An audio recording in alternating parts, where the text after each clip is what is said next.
오늘 우리에게 주신 하나님 말씀은 출애굽기 32장 15절부터 24절의 말씀입니다. 구약성경 131쪽입니다. 출애굽기 32장 15절부터 24절의 말씀을 드라마 바이블로 낭독합니다. 모세가 돌이켜 산에서 내려오는데 두 증거판이 그의 손에 있고 그 판의 양면 이쪽 저쪽에 글자가 있으니 그 판은 하나님이 만드신 것이요 글자는 하나님이 쓰셔서 판에 새기신 것이더라. 여호수아가 백성들의 요란한 소리를 듣고 모세에게 말하되 진중에서 싸우는 소리가 나나이다. 모세가 이르되 이는 승전가도 아니요 패하여 부르짖는 소리도 아니라 내가 듣기에는 노래하는 소리로다. 진에 가까이 이르러 그 송아지와 그 춤추는 것들을 보고 크게 노하여 손에서 그 판들을 산 아래로 던져 깨뜨리니라. 모세가 그들이 만든 송아지를 가져다가 불살라 부수어 가루를 만들어 물에 뿌려 이스라엘 자손에게 마시게 하니라. 모세가 아론에게 이르되 이 백성이 당신에게 어떻게 하였기에 당신이 그들을 큰 죄에 빠지게 하였느냐? 아론이 이르되 내 주여 노하지 마소서. 이 백성의 악함을 당신이 아나이다. 그들이 내게 말하기를 우리를 위하여 우리를 인도할 신을 만들라. 이 모세 곧 우리를 애굽 땅에서 인도하여 낸 사람은 어찌 되었는지 알 수 없노라 하기에 내가 그들에게 이르기를 금이 있는 자는 빼내라 한즉 그들이 그것을 내게로 가져왔기로 내가 불에 던졌더니 이 송아지가 나왔나이다. 샬롬, 좋은 아침입니다. 오늘 목소리가 좋지 않은데 이해해 주시길 부탁드립니다. 오늘도 예배하는 우리 모두에게 주님의 크신 은혜가 임하길 축복합니다. 아멘. 출애굽기 32장은 굉장히 유명한 장입니다. 모세의 멋진 중보기도가 나오기도 하지만 인간의 죄성들이 너무나도 잘 드러나 있는 장입니다. 유익 있게 읽어보시면 좋을 것 같습니다. 그 중에서 오늘 본문은 15절부터 24절의 말씀입니다. 시내산 위에서 모세가 하나님의 명령을 하나하나 듣고 있는 중에 이스라엘 백성들은 산 밑에서 금송아지를 만들고 그 앞에서 춤추며 좋아하고 있습니다.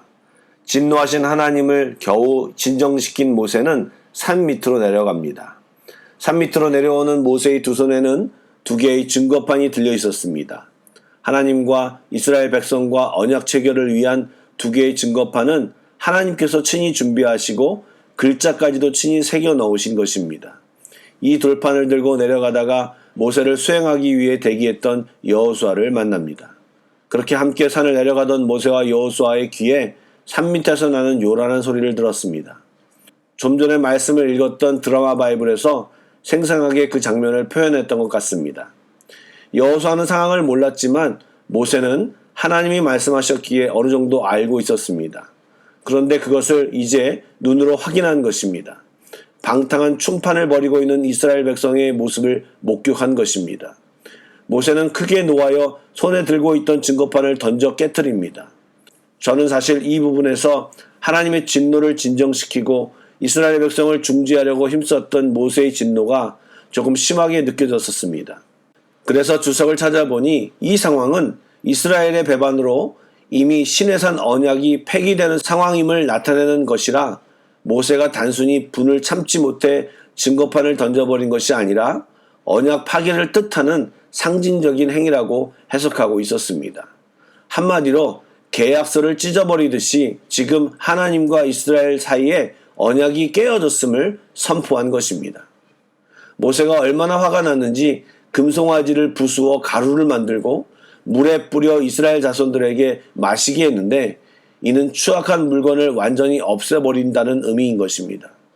이런 모세의 모습을 보면 굉장히 폭력적으로 보일 수 있을 것 같지만 죄를 대하는 그의 모습에는 매우 적절하고 효과적입니다.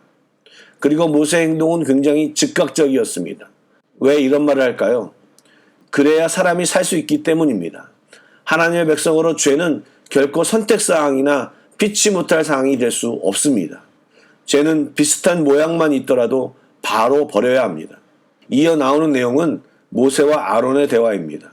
이 부분도 성경을 읽으며 여러 가지를 생각해야 합니다.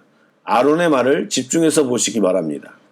아론은 모세에게 변명으로 일관하고 자기 책임을 축소하려고 애를 쓰고 있습니다. 어떻게 하였기에 그들을 큰 죄에 빠지게 하였느냐라는 질문에 아론은 이 백성의 악함을 언급합니다. 마치 아담이 하와에게 그 책임을 돌렸던 것처럼 아론은 죄에 대한 핑계로 먼저 이스라엘 백성의 악함을 들고 있습니다. 그리고 더 나아가 우연적인 기적을 이야기합니다.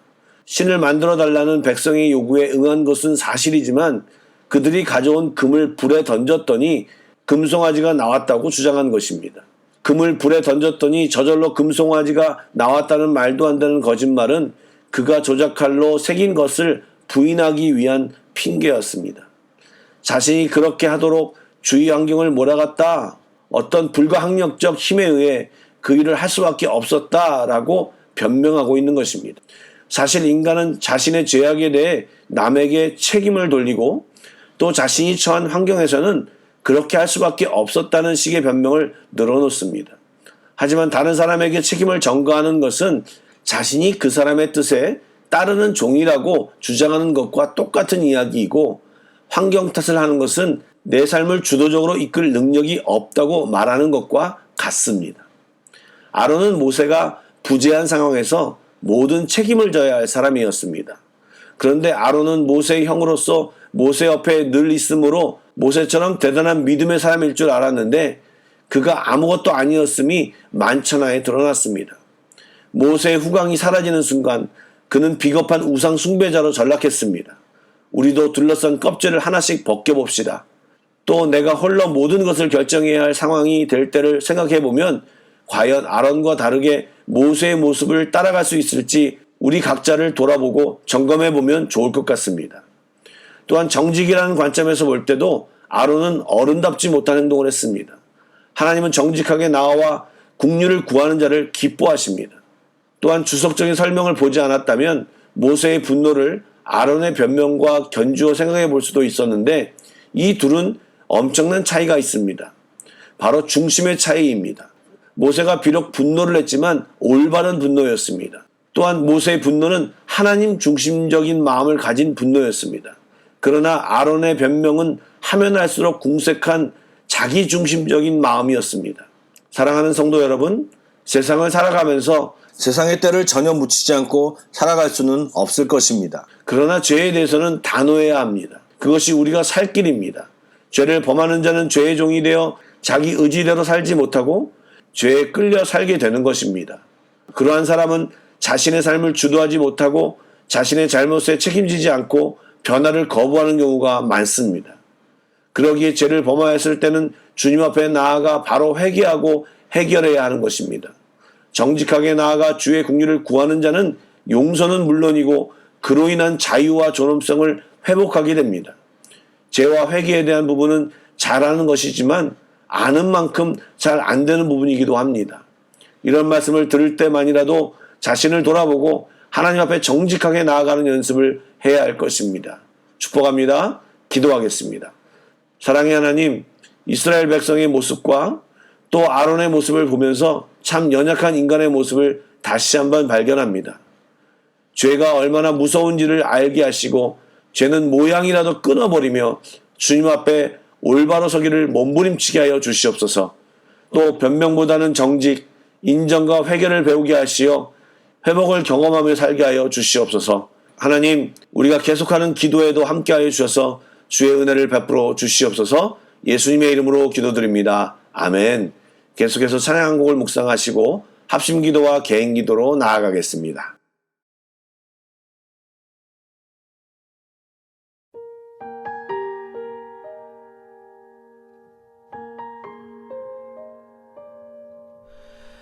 어두운 하늘 험한 길 두려워 떨며 울고 있는 길 잃은 어린 양 그 한 마리를 찾아 기뻐 춤추며 돌아오는 목자 계시네.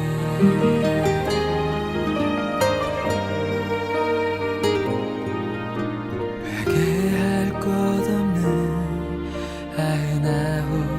99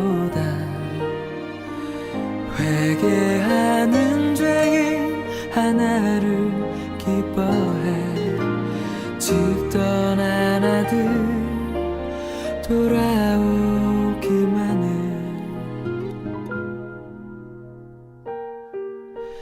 애타게 기다리시네.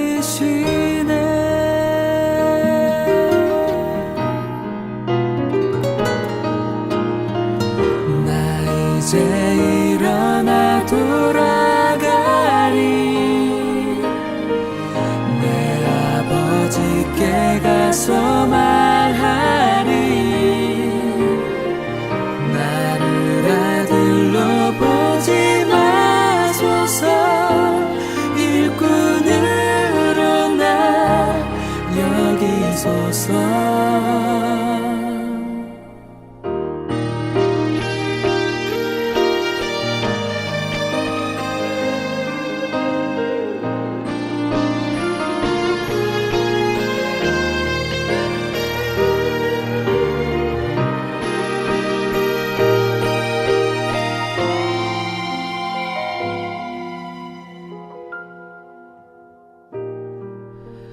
나를 받아주소서.